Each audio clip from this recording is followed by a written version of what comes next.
ফের খুলল কৃষকদের কোষাগার। তৃতীয়বার সরকার গড়তেই প্রথম পদক্ষেপ দেশের কৃষকদের জন্য। টানা তৃতীয়বার সরকার গঠনের সঙ্গে সঙ্গে কেন্দ্রের নরেন্দ্র মোদী সরকার কৃষকদের জন্য তাদের কোষাগার খুলে দিয়েছে। বুধবার প্রধানমন্ত্রী মোদীর সভাপতিত্বে মন্ত্রিসভার বৈঠকে সরকার ধান, রাগি, বাজরা, জোয়ার, ভুট্টা এবং তুলো সহ 14টি খরিফ ফসলের এমএসপি বাড়ানোর সিদ্ধান্ত নিয়েছে। একেবারে 14টি খরিফ ফসলে এমএসপি বৃদ্ধি।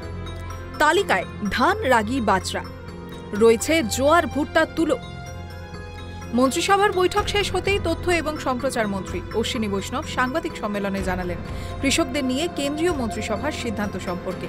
তিনি বলেন, মন্ত্রিসভা ধান, রাগি, বাজরা, জোয়ার, ভুট্টা এবং তুলো সহ 14টি খরিফ মৌসুমের ফসলের ন্যূনতম সমর্থন মূল্য অনুমোদন করেছে। श्री नरेंद्र मोदी जी किसानों को, अन्नदाताओं को हमेशा एक प्राथमिकता देते हैं। अपने नए कार्यकाल में जो सबसे पहला डिसीजन लिया, वो डिसीजन भी किसानों के हित में लिया गया था। आज की कैबिनेट में ऐसा ही एक बहुत महत्वपूर्ण फैसला लिया गया है। In today's cabinet also one very important decision has been taken regarding the welfare of farmers. Kharif season start हो रहा है। खरीफ सीजन के लिए 14 क्रॉप्स पे मिनिमम सपोर्ट प्राइस आज कैबिनेट ने अप्रूव किया है।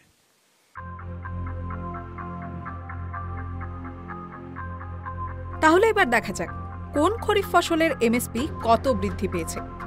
ধানের এমএসপি হবে প্রতি কুইন্টাল 2300 টাকা, যা গত বছরের তুলনায় 117 টাকা বেশি। অরহর ডালের এমএসপি প্রতি কুইন্টাল 7550 টাকা হবে, যা গত বছরের তুলনায় 550 টাকা বেশি।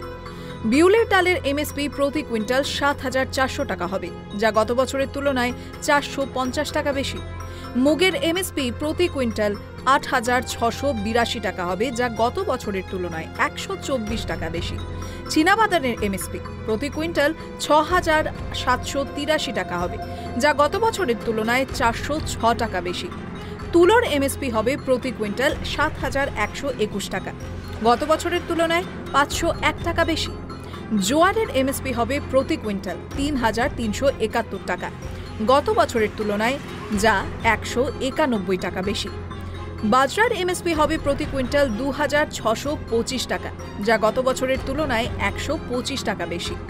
ভুট্টার এমএসপি হবে প্রতি কুইন্টাল 2225 টাকা, গত বছরের তুলনায় 135 টাকা বেশি। এছাড়াও এদিন কেন্দ্রীয় মন্ত্রী জানান, মন্ত্রিসভা মহারাষ্ট্রে 76,000 কোটি টাকার ওয়াধাওয়ান বন্দর প্রকল্পেরও অনুমোদন দিয়েছে। তিনি বলেন, প্রধানমন্ত্রী মোদীর তৃতীয় মেয়াদ অত্যন্ত গুরুত্বপূর্ণ। এক্ষেত্রে কৃষকদের কল্যাণের দিকে নজর দেওয়া হয়েছে। Bureau report, tribe TV Bangla.